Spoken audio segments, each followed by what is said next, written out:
जो आज मैं आपको पढ़ाने जा रही हूँ आपकी कक्षा का पाठ 15 सूरदास के पद। तो पाठ में पद के अर्थ जानने से पहले हम सूरदास जी के बारे में जानते हैं कि सूरदास जी भक्ति काल की कृष्ण भक्ति शाखा के सर्वश्रेष्ठ कवि माने जाते हैं। इन पदों में कवि ने बाल कृष्ण की अद्भुत लीलाओं का मनोहरी चित्रण प्रस्तुत किया है। यहाँ कवि ने वात्सल्य रस को बहुत ही सुंदर प्रस्तुत किया है। पदों की व्याख्या देखते हैं। श्री कृष्ण अपनी माँ यशोदा से पूछते हैं कि मैया कबीन कब बढ़ेगी चोटी, मेरी चोटी कब बढ़ेगी। कीती मीन्स कितनी बार, मोही मैंने दूध पिया है, भई आजू है छोटी, आज भी यह क्या है छोटी है। मैंने कितनी बार दूध पी लिया लेकिन आज भी ये क्या है छोटी है। तू जो कहती आप तो कहती थी, बल्कि बेनी बलराम, बल मीन्स यहाँ बलराम भैया है, बलराम भैया की चोटी की तरह, बेनी मीन्स चोटी, जो हवे है लांबी मोटी, ये बलराम भैया की चोटी की तरह लंबी हो जाएगी, मोटी हो जाएगी। काढ़त गुहत नहावत जेहे, जब तू उसे मेरे बाल बनाएगी, जब मेरे बाल तू धोएगी, नहाते समय, नहावत मीन्स नहाते समय, तब ये नागिन सी भुई लोटी, ये नागिन की तरह जमीन पर लौटेगी। वे मैया से शिकायत करते हैं, काचो दूध पियावत, तो हमेशा मुझे कच्चा दूध पिलाती है, पियावत मीन्स पिलाती है, पची पची, देती ना माखन रोटी, और मुझे जो पसंद है मक्खन और रोटी वो नहीं देती, बस कच्चा दूध पिलाती है कि तेरी जो चोटी है वो बलराम भैया की तरह तभी लंबी होगी। सूर चिर जियो दो भैया, सूरदास जी कहते हैं दोनों भाई जुग जुग जियो, ऐसा आशीर्वाद देती है। कौन? मैया। कब? श्री कृष्ण की ऐसी बातें सुनकर, श्री कृष्ण की ऐसी बातें सुनकर मैया बहुत खुश होती है। और फिर उन दोनों भाइयों को हरी हल्दर की जोटी, तुम्हारे बलराम की और तुम्हारी जो जोड़ी है वो जुग जुग जिए, ऐसा आशीर्वाद माँ यशोदा देती है। प्रसंग देखते हैं। प्रस्तुत पद हमारी हिंदी पाठ्य पुस्तक बसंत भाग 3 में सूरदास के पद पाठ से अवतरित है। इसके रचयिता सूरदास जी हैं। वे श्री कृष्ण की बाल लीलाओं का बड़ा सुंदर वर्णन करते हैं। वे कहते हैं कृष्ण बचपन में माँ यशोदा से पूछते हैं कि उनकी चोटी कब बढ़ेगी। इतनी बार वे दूध पी चुके हैं लेकिन आज भी वे छोटी है।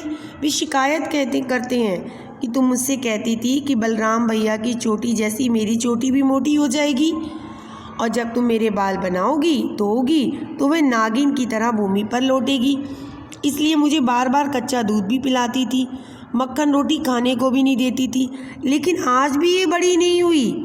सूरदास जी कहते हैं यशोदा कृष्ण की प्यार भरी बातें सुनकर उन्हें गले लगाती है और कृष्ण और बलराम की लंबी आयु की कामना करने लगती है। इसका शिल्प सौंदर्य देखते हैं। बच्चों, इस पद में ब्रज भाषा का प्रयोग है, कृष्ण के बाल रूप का चित्रण है, और नागिन सी में उपमा अलंकार और पची पची में पुनरुक्त प्रकाश अलंकार है। भाषा कैसी है? गयात्मक है, गा सकते हैं, लयबद्ध है और सरस है।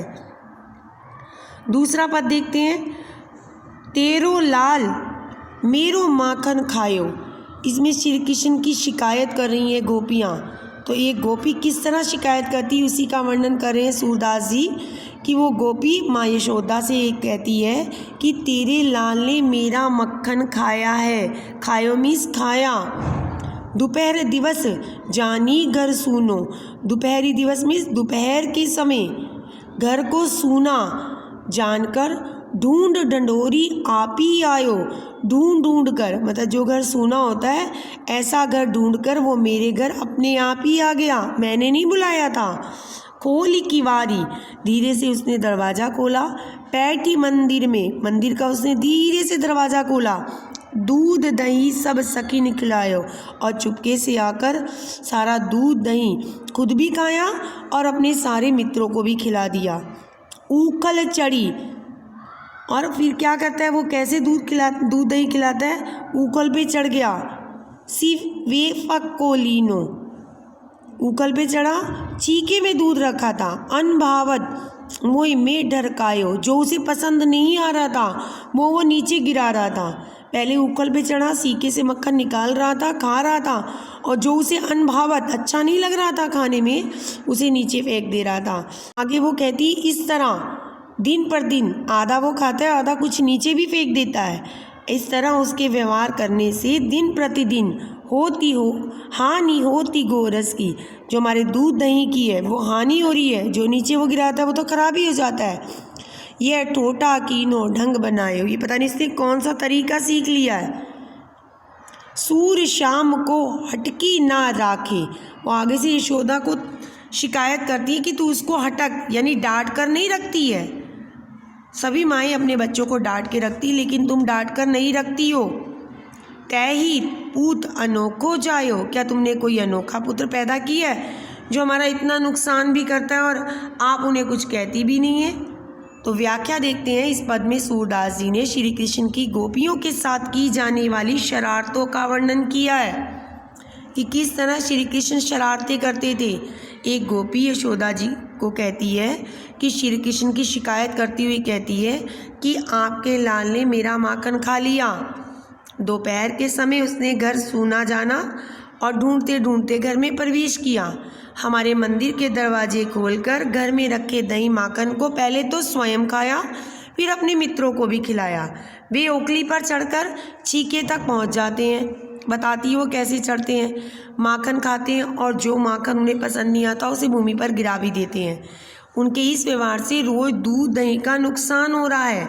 वे कहती हैं कि तेरा बेटा कैसा है, तुम तो उसे रोकती ही नहीं हो। क्या तुमने सबसे अनोखे बेटे को जन्म दिया है। बच्चों, इसका शिल्प सौंदर्य है कि इसमें भी ब्रज भाषा का बड़ा सुंदर प्रयोग है और कृष्ण द्वारा मक्खन चुराने का बड़ा सुंदरी वर्णन सूरदास जी ने किया है। दोपहर दिवस माँ ढूंढी ढंढोरी में अनुप्रास अलंकार है। एक जैसे वर्ण आ रहे हैं ना, इसमें भाषा गयात्मक और लयबद्ध व सरस है, बहुत ही मीठी, बोलने में बड़ी ही आसान है।